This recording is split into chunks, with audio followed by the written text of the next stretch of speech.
అరటూచ పెరుగు పచ్చడి, పసుపు పిండి వేసిన పెరుగు, తాలింపుకు సిద్ధమవుతున్న దినుసులు.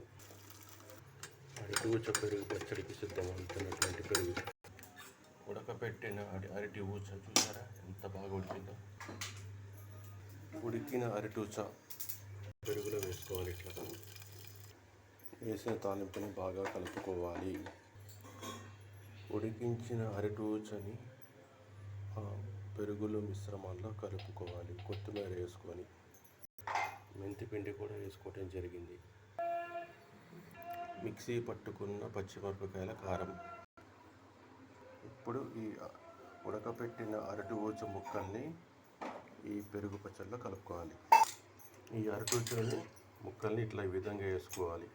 అరటి ఊచ పెరుగు పచ్చడి సిద్ధం.